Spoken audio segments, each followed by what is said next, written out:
بسم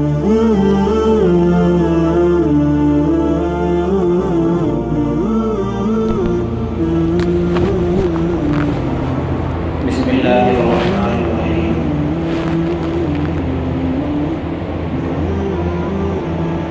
الحمد لله الذي خلق الإنسان وعلم القرآن، والصلاة والسلام على سيد الأنام محمد وآله وأصحابه الكرام، أما بعد، فأعوذ بالله من الشيطان الرجيم. بسم الله الرحمن الرحيم. اقرأ باسم ربك الذي خلق، خلق الإنسان من علق. اقرأ وربك الأكرم الذي علم بالقلم، علم الإنسان ما لم يعلم. وقال تبارك وتعالى: قل هل يستوي الذين يعلمون والذين لا يعلمون إنما يتذكر أولو الألباب. وقال النبي صلى الله عليه وسلم: طلب العلم فريضة على كل مسلم. صدق الله العظيم وصدق رسوله النبي الكريم، ونحن على ذلك لمن الشاهدين والشاكرين، والحمد لله رب العالمين. سبحانك لا علم لنا إلا ما علمتنا إنك أنت العزيز الحكيم. محترم بزرگوں، دینی اور اسلامی بھائیوں،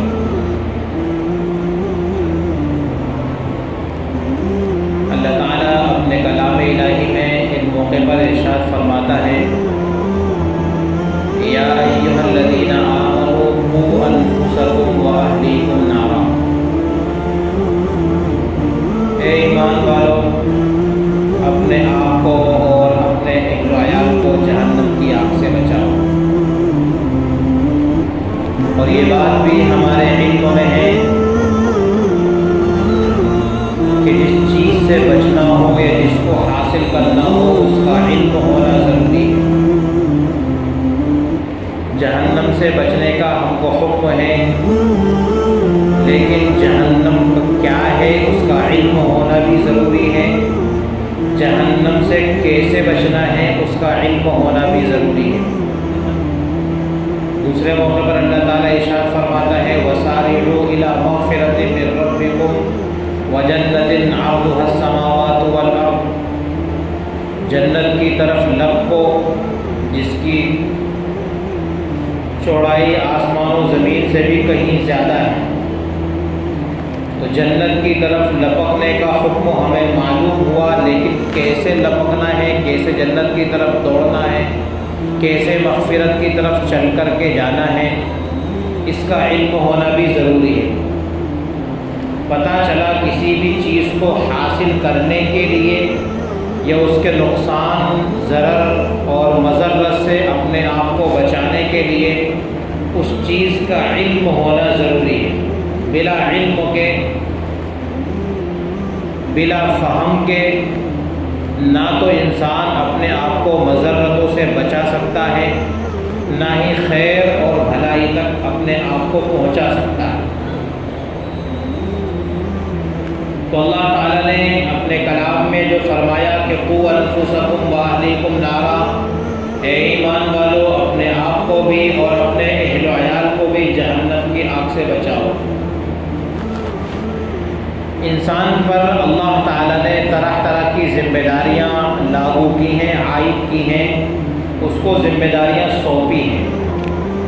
ان ذمہ داریوں میں سے ایک ذمہ داری تو یہ ہے کہ انسان اپنے آپ کو نیک بخت بنائے، اپنے آپ کو جنت کے راستے پر چلا کر جنت تک پہنچائے، اپنے آپ کو برائیوں سے بچا کر جہنم سے اپنے آپ کو محفوظ رہنے والا بنائے. اسی طرح ایک اور ذمہ داری اللہ تعالیٰ نے انسان پر ڈالی، اور وہ ذمہ داری یہ ڈالی ہے کہ اپنی اولاد کو بھی جہنم کی آگ سے بچاؤ. خود اپنے آپ کو بھی جہنم کی آگ سے بچاؤ اور اپنے اولاد کو بھی جہنم کی آگ سے بچاؤ. مفتی شفیع صاحب رحمۃ اللہ علیہ نے اس آیت کریمہ کے ذیل میں ایک مسئلہ لکھا ہے کہ جس طرح انسان پر یہ بات ضروری ہے، لازم ہے کہ وہ اپنے آپ کو جہنم کی آگ سے بچائے، ایسا ہی اس کے ذمے یہ بات بھی ضروری ہے کہ اپنی آل و اولاد کو بھی جہنم کی آگ سے بچائے۔ یہ آیت کریمہ حضرت عمر بن خطاب رضی اللہ تعالی عنہ نے جب نبی کریم صلی اللہ علیہ وسلم کی لسان مبارک سے سنا تو سوال کیا، یا رسول اللہ، یہ مجھے معلوم ہے کہ میں اپنے آپ کو جہنم کی آگ سے کیسے بچاؤں، لیکن میرا رب تو یہ کہتا ہے کہ اپنے اہل و عیال کو بھی جہنم کی آگ سے بچاؤ، میں ان کو جہنم کی آگ سے کیسے بچاؤں؟ حضرت نبی کریم صلی اللہ علیہ وسلم نے جواب ارشاد فرمایا کہ اے عمر، جن کاموں کے کرنے کا تم کو حکم دیا ہے انہی کاموں کے کرنے کا اپنی اولاد کو حکم کرو، جن برائیوں سے بچنے کا تم کو حکم دیا گیا ہے انہی برائیوں سے بچنے کا اپنی اولاد کو حکم کرو۔ اسی طرح کا ایک اور طویل حدیث شریف کا مضمون ہے جس میں حضرت عمر بن خطاب رضی اللہ تعالی عنہ نے اپنی اولاد کے چند حقوق بتائے۔ میں ان سب حقوق کی طرف جانا نہیں چاہتا، انہی حقوق میں سے ایک حق آج کی اس مجلس میں بیان کرنا چاہتا ہوں، وہ یہ ہے کہ باپ کے ذمے ہے کہ اپنی اولاد کو صحیح تعلیم سے بہرور کریں، صحیح تعلیم سے اپنی اولاد کو روشناس کرائیں، زیور علم سے اپنی اولاد کو مزین کریں۔ یہ ذمہ داری شریعت اسلامیہ کی جانب سے باپ پر عائد ہوتی ہے کہ جو اللہ تعالیٰ نے ایک بڑی قیمتی نعمت اولاد کی عنایت فرمائی ہے تو اس قیمتی جوہر اور اس قیمتی نعمت کی قدردانی اسی کے مطابق ہونا چاہیے۔ تو اولاد کی تعلیم و تعلم یہ اللہ تعالیٰ نے اس کے باپ کے ذمے لگائی ہے، اور یہ اولاد ہی چونکہ ہمارا مستقبل ہے، یہی ہماری ممکن ہے آخرت کی پونجی بن جائے، کیونکہ انسان جب وفات پا جاتا ہے تو دنیا میں جو نیک کام اس کے ذریعے جاری تھے عمومی طور پر اکثر اعمال اس کے منقطع ہو جاتے ہیں، نامہ اعمال کے دفاتر بند کر دیے جاتے ہیں، لیکن 4 اعمال ایسے ہیں کہ اس کی وفات کے بعد بھی اس میں اس کا کھاتا چالو ہی رہتا ہے، اس کے اعمال نامے میں نیکیاں لکھی جاتی رہتی ہیں۔ ان 4 میں سے ایک ہے ولد صالح، نیک اولاد۔ انسان کی جب نیک اولاد ہوگی تو اللہ تبارک و تعالیٰ اس مرنے والے شخص کا اعمال نامہ جاری رکھے گا۔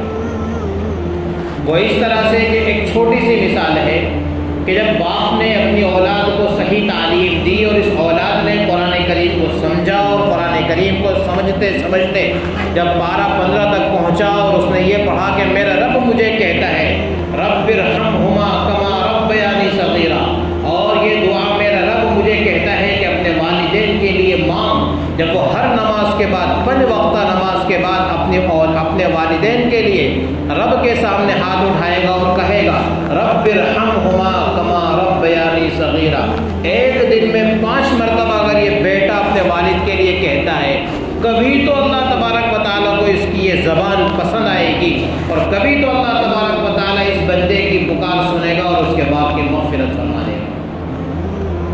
انسان وفات پا گیا، اولاد کے ذریعے باپ کی مغفرت ہو گئی۔ انسان وفات پا گیا، اولاد کے ذریعے نامہ اعمال اس کا جاری ہے، تو یہ اولاد انسان کے لیے قیمتی سرمایہ ہے، ایک قیمتی پونجی ہے، اور یہی انسان کا مستقبل ہے۔ خود اللہ تبارک و تعالیٰ نے اپنے کلام الہی میں اور نبی کریم صلی اللہ علیہ وسلم نے اپنے فرامین میں بے شمار مقامات پر اولاد کے حقوق جہاں بیان فرمائے ہیں، وہاں پر یہ بات بیان فرمائی ہے کہ ایک باپ کے ذمے ہے کہ اپنی اولاد کو صحیح تعلیم دے، ایک سچا اور پکا مسلمان اپنی اولاد کو بنائے، کیونکہ انسان برائی سے بچنے کے لیے اور اس کو بھلائی کی طرف گامزن کرنے کے لیے علم کے بغیر نہ وہ بھلائی کا راستہ اختیار کر سکتا ہے نہ برائی سے بچ سکتا ہے۔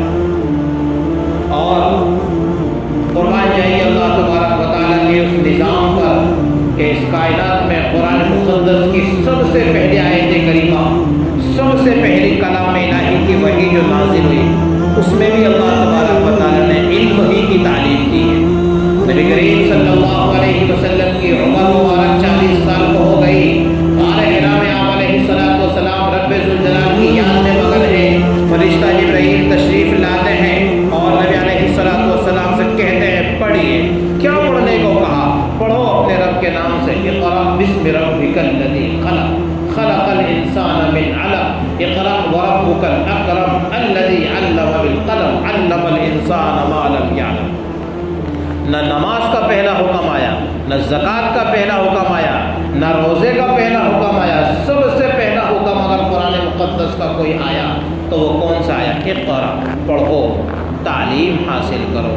خود حضرت آدم علیہ السلام کو جب رب ذوالجلال نے اس کائنات میں پیدا کرنے کا فیصلہ فرمایا تو ملائکہ کے سامنے اللہ تبارک و تعالیٰ نے یہ بات رکھی جس کا منظر قرآن کریم یوں کھینچتا ہے. اذ قال ربک للملائکۃ انی جاعل فی الارض خلیفہ. رب کہہ رہا ہے میں اپنا ایک جانشین خلیفہ اس زمین پر بنانے والا ہوں. کیا اعتراض کیا تھا ملائکہ نے؟ اتجعل فیہا من یفسد فیہا ویسفک الدماء. ایسے انسانوں کو پیدا کرو گے جو زمین میں خون خرابہ کریں گے، ایک دوسرے کا ناحق قتل و غارت گری کریں گے. وَنَحْنُ نُسَبِّحُ بِحَمْدِكَ وَنُقَدِّسُ لَكَ. رب ہم کچھ کم ہیں تیری تسبیح بیان کرنے کے لیے، تیری تقدیس بیان کرنے کے لیے، تیری ثنا خوانی کرنے کے لیے. رب نے یوں کہا انی اعلم ما لا تعلمون. تم کیا جانو؟ تم کیا جانو؟ میں جو جانتا ہوں وہ تم نہیں جانتے ہو. وعلم آدم الاسماء كلها. رب نے حضرت آدم علیہ السلام کو علم سے برابر کر دیا. ملائکہ کا امتحان لینے کے لیے بلایا. بتاؤ یہ نام بتاؤ، فلاں فلاں چیزیں بتاؤ. قرآن کتنے عجیب انداز سے کہہ رہا ہے وعلم آدم الاسماء كلها ثم عرضهم على الملائکہ فقال انبئونی باسماء هؤلاء ان کنتم صادقین. ملائکہ دعوے میں سچے ہو تو نام بتاؤ ان چیزوں کے. یہ سب چیزیں جو تمہارے سامنے ہیں ان کے نام بتاؤ اگر تم اپنے دعوے میں سچے ہو. معذرت کر دی، رب ہم نہیں جانتے. آدم علیہ السلام کے سامنے جب ان اشیاء کو پیش کیا تو آدم علیہ السلام سے رب نے کہا آدم نام بتائیے ان کا. انبئونی، ان سب چیزوں کا نام بتاؤ. حضرت آدم علیہ السلام نے ان سب چیزوں کے نام بتائے. اسی علموں کی وجہ سے حضرت آدم علیہ السلام کو اللہ تبارک و تعالیٰ نے ملائکہ کو مسجود بنا دیا. حکم دے دیا ملائکہ کو جاؤ آدم کو سجدہ کرو. باعتبار علم کے وہ تم پر فوقیت لے گیا. علم کے زیور نے ملائکہ پر اس کو فوقیت دے دی. سجدہ کرو آدم کو. بہرحال یہ علم حضرت آدم علیہ السلام سے ہی شروع ہوا اور یہ علم جب تک باقی رہے گا تب تک انسان انسانیت کے ساتھ باقی رہے گا.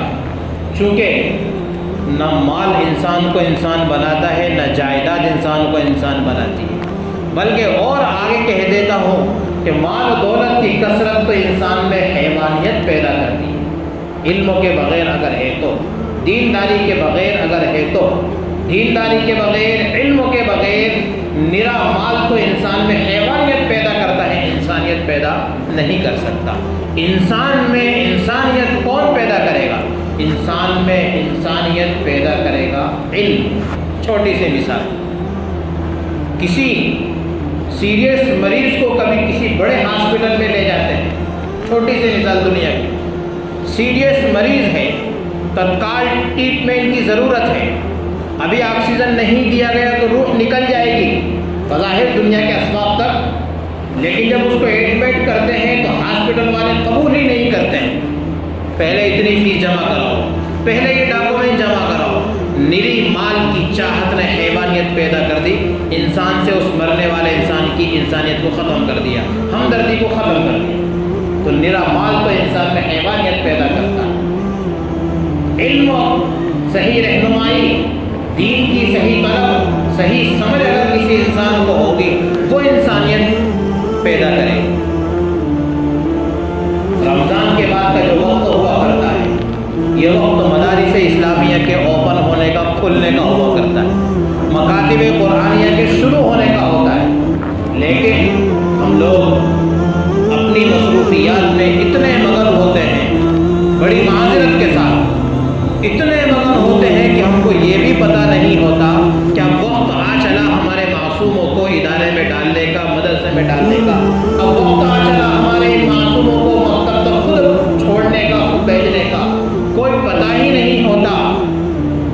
کچھ اتا پتہ ہی نہیں ہوتا۔ آج کی رپورٹ ابھی میں دیکھ کر کے آیا دارالعلوم میں کہ 266 داخلے ہو چکے، مزید 40-45 طلبہ رات میں اور ابھی صبح پہنچے۔ اور گوگاوا شاہپورہ اتنی بڑی ہماری آبادی، مسلم آبادی، ان کے بھی نام میں نے گنے، صرف اور صرف 20 نام مجھے گوگاوا اور شاہپورہ کے ملے۔ بڑے مبارکباد ہیں آپ لوگ، اتنا بڑا سرمایہ اپنا خرچ کر کے اس ادارے کو اتنے عالیشان انداز سے آپ لوگ پروان چڑھا رہے ہیں۔ اللہ اس کو نظر بد سے بچائے کہ جس کا بہت جلد مدھیہ پردیش کے کونے کونے تک نام پہنچا اور علمی ترقی میں اس نے ایک اپنا نام کمایا، جہاں سے ڈھیر سارے حفاظ کی فوج تیار ہو رہی۔ یہ سب آپ لوگوں کی قربانیاں اور آپ نے اپنے مال کی قربانیاں پیش کی، اکثر و بیشتر آپ کی ہی محنت، آپ کا ہی حصہ ہے۔ لیکن افسوس کا مقام بھی ہے کہ ہم نے بچے صرف 20 دیے۔ مبارکباد یہ ہے کہ آپ نے اتنے سارا خرچہ برداشت کیا، افسوس یہ ہے کہ ہم نے بچے اتنی بڑی مسلم قوم سے صرف 20 دیے، کہاں گئے؟ اور یہ ہر سال اس کا ایک بجٹ نکالا جاتا ہے، رزلٹ نکالا جاتا ہے، ہر سال ہمارے اس گوگاوا کا تعلیمی گراف گرتا جا رہا ہے۔ سن 2016 میں جب دیکھا تھا اس وقت 70 طلبہ تھے، جبکہ کل مدرسے کی تعداد 220 تھی، تو 70 گوگاوا شہر کے تھے۔ آج طلبہ کی تعداد، جبکہ آئندہ کل زیادہ داخلے ہو رہے ہیں، لیکن آج 266 میں 20 یہ ہمارے ہیں۔ اتنی بڑی مسلم آبادی میں صرف 20 طلبہ ہمارے مدرسے میں، یہ تو آٹے میں نمک سے بھی کم ہو گئے، آٹے میں نمک سے بھی ہم نیچے چلے گئے۔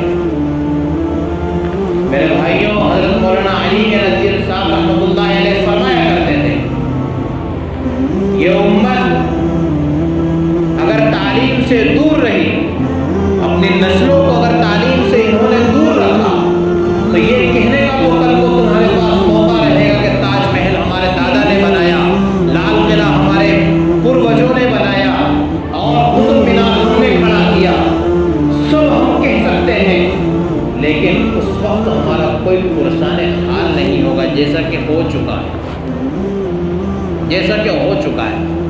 یہ تو ہم کہہ سکتے ہیں سر اٹھا کر کے تاج محل ہمارا، قطب مینار ہمارا، لال قلعہ ہمارا، سب گنوا سکتے ہیں، لیکن اب کیا ہمارا، کیا ہم کریں، کون ہمارا محافظ، کچھ عطا پتہ اس وقت نہیں۔ علم سے دوری، اگر کسی قوم نے آج تک ترقی کی ہے تو وہ ترقی علم کی بنیاد پر ہی کی ہے۔ اگر علم نہیں ہے، نیری جہالت ہے، وہ قوم تنزلی میں گر گئی۔ ترقی حاصل کرنا ہے تو علم کے بلبوتے پر۔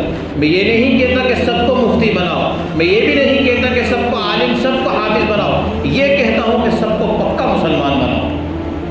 روزانہ سوشل میڈیا پر ہماری نظریں جا رہی ہیں، ہر دن کوئی نیا کیس ہمارے سامنے آتا ہے، ہر دن نیا کیس سامنے ہے۔ آج فلاں مسلم بچی فلاں غیر مسلم کے ساتھ، کل سیہور کی مسلم بچی غیر مسلم کے ساتھ، پرسوں بھوپال کی غیر مسلم بچی غیر مسلم کے ساتھ۔ رمضان کی آخری تاریخوں میں ہمارے قریب کے شہر کے اندر ہماری مسلم بچی غیر مسلم کے ساتھ۔ کیوں ایسا کیوں؟ کہ اس کو پتا ہے کہ میں اس کے ساتھ جاؤں گی تو میرا کیا حشر ہوگا، اس کو اس بات کا علم نہیں ہے، اسی وجہ سے اس نے اتنا خطرناک قدم اٹھایا ہے۔ اس کو پتا ہوتا کہ میرا غیر مسلم کے ساتھ نکاح حلال نہیں ہے، حرام ہے، میرا ایمان بھی باقی نہیں رہے گا، میرا ایمان ختم ہو جائے گا، کبھی بھی وہ قدم نہیں اٹھاتی۔ یہ ہماری کمی ہے، ہم سب کی کوتاہی ہے، ہم نے خود بھی علم حاصل نہیں کیا اور اپنی بچیوں کو اسکول کی زینت تو بنایا، لیکن ان کو صحیح تعلیم سے بہرور نہیں کیا۔ یہی بچیاں بیاہ کر اپنے گھر آباد کر رہی ہیں، ان کو سب سکھایا، آفس کا نظام چلانا ہم نے سکھایا، اس کو شوہر کی خدمت کرنا نہیں سکھایا، اس کو اپنی اولاد کی تربیت کرنا ہم نے نہیں سکھایا۔ سب ہم نے تعلیم دے دی کہ معاشرے میں کیسے بے پردہ تجھے نکلنا ہے، کیسے شادی بیاہ میں کون سا لباس ڈریس پہن کر جانا ہے، سب تعلیم ہماری قوم نے دے دی، لیکن یہ تعلیم نہیں دی کہ بیٹی وضو کیسے کرنا ہے، بیٹی تیری گود میں آنے والے بچے کی پرورش کیسے کرنا ہے، بیٹی جس شوہر کے گھر میں تو جا رہی ہے اس کی خدمت تجھے کیسے کرنا ہے۔ یاد رہے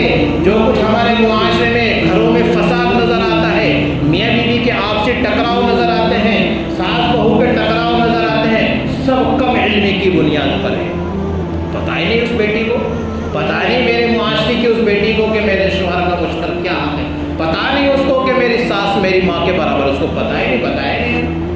علم کی کمی ہمارے گھروں میں بھی فساد پیدا کر دے گی، علم کی کمی آئندہ کی نسلوں کو برباد کر دے گی۔ اپنے مکاتب کو مضبوط کریں، اپنے مدارس کو مضبوط کریں، اور الحمدللہ مال سے تو آپ کر ہی رہے ہیں، اتنا نہیں، اپنی اولاد سے مضبوط کریں، اپنے بچے۔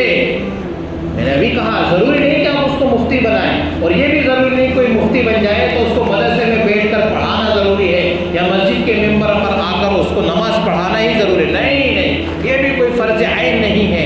جو کچھ بن پڑے دین کی خدمت کرے، کسب حلال اور رزق حلال کی طلب میں بھی نکل سکتا ہے، کاروبار بھی کر سکتا ہے، کرنا بھی چاہیے، اس میں کون سا حرج ہے؟ بلکہ میں تو یوں کہتا ہوں کہ چند علماء کو مارکیٹ میں بھی اترنا چاہیے، تاکہ ہمارے وہ بھولے بھالے نوجوان جنہوں نے مارکیٹنگ تو خوب سیکھی لیکن اس میں شرعی احکام کیا تھے وہ نہ سیکھ پائے، تو یہ علماء جب ان سے مربوط ہوں گے، ان کے ساتھ لین دین کا معاملہ کریں گے، کچھ نہ کچھ ہماری تجارت شرعی تجارت بنے گی، تو یہ بھی تو دین کی خدمت ہے۔ تو کوئی ضروری نہیں، ہمارا معاشرہ کیا ڈرتا ہے، کیوں ڈرتے ہیں؟ ارے وہ مدرسے میں بچے کو بھیج دیں گے تو وہ کیا ہے، وہ فارغ ہو جائے گا، وہ مدرسے میں فری میں پڑھا دیتے ہیں اور پڑھ لے گا، اس کے بعد میں پھر بیچارے فری میں تو سب کام کرتے ہیں، تو یہ پڑھنے کے بعد کتنے 8-10 ہزار 11,000 میں کیا گھر چلائے گا؟ اتنے کا تو مہینے بھر کا صبح کا ناشتہ بھی نہیں بنے، تو یہ اپنے بچوں کی پورتی کیسے کرے گا؟ اپنے بچوں کو آگے کیسے پالے گا؟ کیسے اپنے یہ سب ستاتا ہے، اور کیا ستاتا ہے؟ اس کے لیے میں کہہ رہا ہوں کہ ضروری نہیں ہے کہ بچہ پڑھے اور پھر پڑھائے، کاروبار کرے، کیا حرج ہے؟ جس کی ضرورتیں بڑی ہیں بڑا کمائیں، جس کی ضرورتیں مختصر ہیں مختصر میں اپنا گزارا کریں۔ بہرحال اسلامی تعلیم بہت ضروری ہے، اسلامی تعلیم ضروری ہے، اپنے مکاتب کو مضبوط کریں، اپنے مدارس کو مضبوط کریں۔ حضرت مولانا علی ندوی رحمۃ اللہ علیہ نے 25 سال پہلے یہ فرمان بیان فرمایا تھا، کہا تھا کہ اے مسلمانوں، اگر تم کو اپنے مکان بیچ کر کرائے کے مکان میں رہنا پڑے اور اپنے مکان بیچ کر اس کے پیسوں کو مکاتب مضبوط کرنے میں لگانا پڑے، سمجھ لینا سستا سودا ہے، سمجھ لینا سستا سودا ہے۔ یہ مکان بک گیا، دوبارہ خریدا جا سکتا ہے، اس اولاد کا بچپنا گزر گیا، اس کا بچپنا دوبارہ نہیں لوٹایا جا سکتا ہے، اس کا تعلیم حاصل کرنے کا وقت گزر گیا، دوبارہ لوٹ نہیں سکتا ہے۔ جو مکان بک گیا 4 سال 6 سال بعد پھر سے خریدا جا سکتا ہے، اس اولاد کی عمر جو ضائع ہو گئی، جو آوارہ پنتی میں چلی گئی، وہ دوبارہ ہاتھ نہیں آ سکتی۔ یہ بچپنا ہماری اولاد کے لاڑکا ہوتا ہے، ماں باپ کو کس کو لاڑ پیار نہیں ہوتا؟ حضرت بایزید بستامی رحمۃ اللہ علیہ، ذرا غور تو کیجیے ان کے واقعے پر، صوفیہ کی صف میں سر فہرست نظر آتے ہیں۔ بایزید بستامی رحمۃ اللہ علیہ یتیم تھے، والدہ نے اپنے بچے کو بھیج دیا، مدرسے میں بھیج دیا اور استاد کے سپرد کر دیا، حال چال بتا دیا کہ میں اکیلی بیوہ ہوں، کوئی نہیں ہے اس بچے کا، میں ہی سب کچھ ہوں، اس کی ماں ہوں، میں نے حضرت آپ کے سپرد کر دیا، آپ اس بچے کو علم دو۔ حضرت بایزید بستامی چھوٹے ہیں، ننھے منھے بچے ہیں، ماں کی یاد ستا رہی ہے، بار بار ماں کی یاد ستا رہی ہے۔ کچھ وقت گزرا، استاد جی سے کہنے لگے، استاد جی تھوڑی چھٹی لے لو، اپنی ماں سے مل کر کے آ جاؤں۔ استاد کو پتا تھا کہ بچے کے دل میں ماں کی تڑپ ہے، بچے کے دل میں ماں سے ملاقات کی تمنا ہے۔ استاد جی نے کہا، بیٹے بایزید اتنا سبق یاد کر لو، کتنا سبق دیا، جتنا سبق 2 دن میں بھی یاد نہیں ہو سکتا، اتنا سبق یاد کر لو، تم کو چھٹی مل جائے گی۔ یاد کر کے سنا دیا۔ پھر بایزید بستامی کے استاد نے کہا، بیٹے اور اتنا سبق یاد کر لو، اگر اتنا یاد کر کے آ گئے تو اب چھٹی مل جائے گی۔ 4 دن کا سبق 1 دن میں یاد کرنے کو دے دیا۔ امید ہی نہیں تھی کہ بچہ یاد کر لے گا، ماں کی ملاقات کی تمنا تھی، اتنا بھی یاد کر کے سنا دیا۔ آخر استاد نے کہا، بڑا شوق ہے، بڑی تمنا ہے ماں سے ملاقات کے لیے، چھٹی دے دی جاؤ۔ آگے دروازہ کھٹکھٹایا، کون؟ بایزید۔ کون بایزید؟ میرا ماں نے کہا اندر سے، کون بایزید؟ میرا بایزید تو علم حاصل کرنے گیا ہے، وہ گھر لوٹ کے نہیں آئے گا۔ کون بایزید میرے دروازے پر آ گیا؟ میرا بیٹا نہیں ہے کوئی، میرا بیٹا ہوتا تو علم حاصل کرنے کے بعد آتا، یہ کون اتنی جلدی میرے دروازے پر آ گیا؟ بایزید بستامی سمجھ گئے کہ ماں کی ملاقات کی تمنا اس وقت نہیں ہے، ماں کی تمنا یہ ہے کہ میں کچھ بن کر کے آؤں۔ بایزید بستامی چلے گئے اپنے استاد کے پاس، رو رو کر پڑھنے لگے، 18 سال مسلسل پڑھا۔ کیا ہمارے زمانے میں ہم کہہ سکتے ہیں حافظ بنے، عالم بنے، مفتی بنے، قاضی، جو کچھ القاب ہو سکتے ہیں سب کچھ بایزید بستامی نے حاصل کر لیے۔ پیارے حبیب صلی اللہ علیہ وسلم بایزید بستامی کے استاد کے خواب میں آئے، اب بھیجو بایزید کو کہ اپنے والدہ سے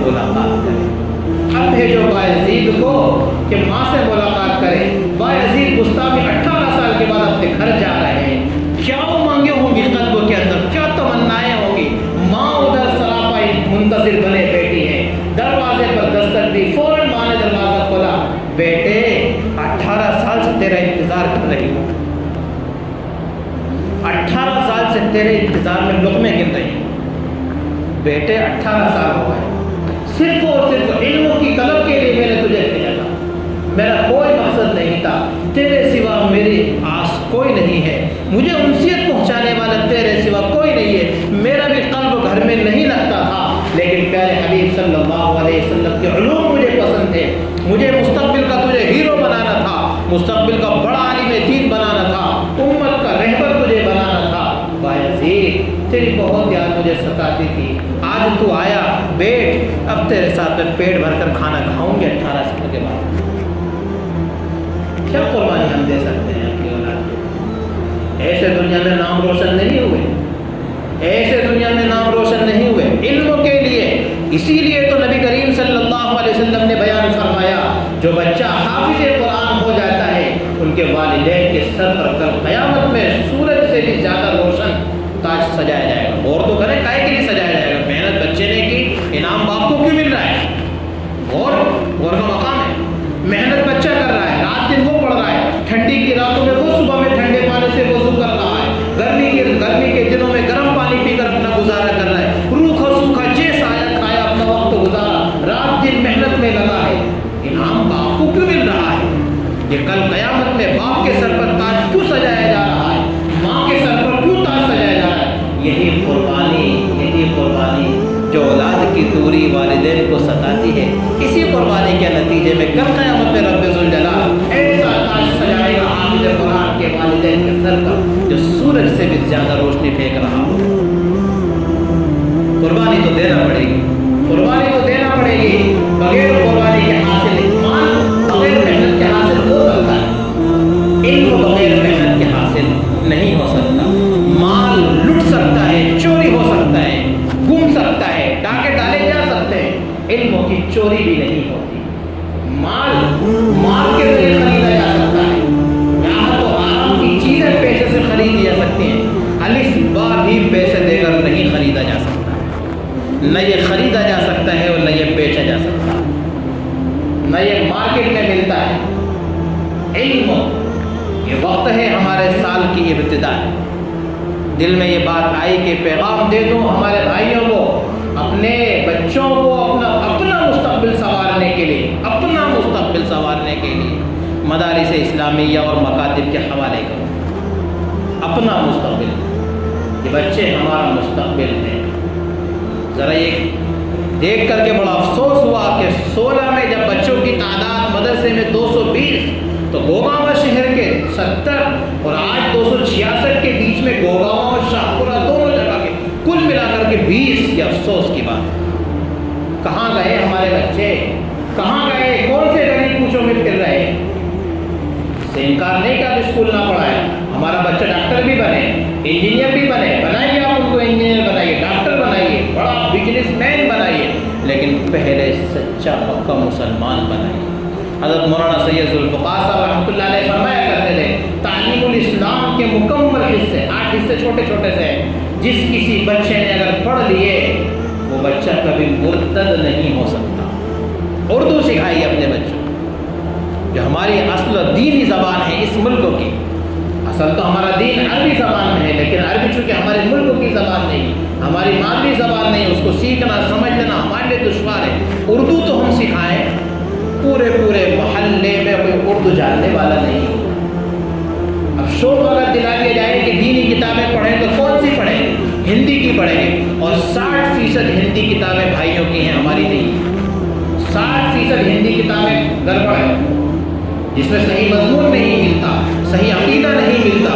کئی ساری کتابیں لوگ جب شوق آ جاتا ہے کتاب پڑھنے کا, دین پڑھنے کا, کتابیں لاتے اور دکھاتے کا پوری پڑھنی میں لے, جب اس کا بائی ڈیٹا دیکھا جائے تو کسی اور کی تھی جو ہمارے عقیدے کے بالکل خلاف تھی. اس نے کیا ہم کو دین دیا, ہمارا دین بھی لوٹ لیا. اردو زبان کی کتابیں, اس میں ہمارے ملکوں میں ہمارا اصل علم چھپا ہوا ہے. ہمارے ملکوں میں ہمارا دین ہماری اردو کتابوں میں, اردو کی تعلیم اپنے بچوں کو دیں, قرآن کی تعلیم اپنے بچوں کو دیں. قرآن پڑھنا ہمارے جوانوں کو نہیں آتا, بڑی عمریں ہو گئی قرآن کریم اب تک نہیں سیکھا. یہ علم سے اتنی دوری ہماری, اتنی علم سے دوری, بلکہ اب تک نئی اسکیم چالو ہوئی. وہ ایسا اسکول کھولو جس میں تھوڑا بہت دین بھی پڑھاتے ہیں, ارے بھائیو ہماری سوچ بدل جائے تو کتنا اچھا ہوگا. ایسا مدرسہ قائم کرو جس میں ضرورت پڑتی تھوڑی بہت دنیا کی تعلیم بھی ہو. یہ نہیں کہ دنیا کی تعلیم اور تھوڑی بہت اس کے ساتھ ساتھ دین کی تعلیم بھی نہیں. دین کی تعلیم اصل ہے, دنیا کی تعلیم یہ اس کے ساتھ مل سکتی ہے لیکن یہ اصل نہیں ہے. دینی تعلیم کی طرف ہماری توجہ ہوگی. اور اگر ہم ایسے ہی غفلت برتتے رہے, خدا نہ کرے کہ کل وہ دن ہم کو دیکھنے کو آ جائے جب ہمارے جنازے پڑے ہوں, کوئی نماز جنازہ پڑھانے والا نہ ملے, مسجد میں نمازی آ چکے ہوں, کوئی نماز پڑھانے والا نہ ملے, بچے گھر میں پیدا ہو رہے ہوں, کان میں کوئی اذان دینے والا نہ ملے, بچے گلیوں میں آوارہ پھر رہے ہوں, کوئی تعلیم دینے والا نہ ملے. جب ہماری کنڈیشن اور حال یہی رہے گا, دین سے دوری یہ رہے گی, تو میرے بھائیو خدا نہ کرے کہ ہمارا مستقبل ایسا بن جائے جیسا کہ اسپین, سمرقند اور بخارا کا بن چکا ہے. بخارا اور سمرقند یہ دنیا کے علم کے مراکز گنے جاتے تھے. بخاری شریف جہاں بیٹھ کر کے لکھی گئی, وہاں کے مسلمانوں نے دین سے دوری اختیار کی. آج بیان کیا جا رہا ہے کہ وہ مقام جہاں بخاری شریف بیٹھ کر حضرت امام بخاری رحمۃ اللہ علیہ نے لکھی, آج وہاں شراب کا اڈا. اصح الکتب بعد کتاب اللہ, قرآن مقدس کے بعد سب سے صحیح ترین کتاب بخاری شریف جس جگہ پر بیٹھ کر کے لکھی گئی, آج وہ شراب کا اڈا. یہ کیوں ایسا ہوا؟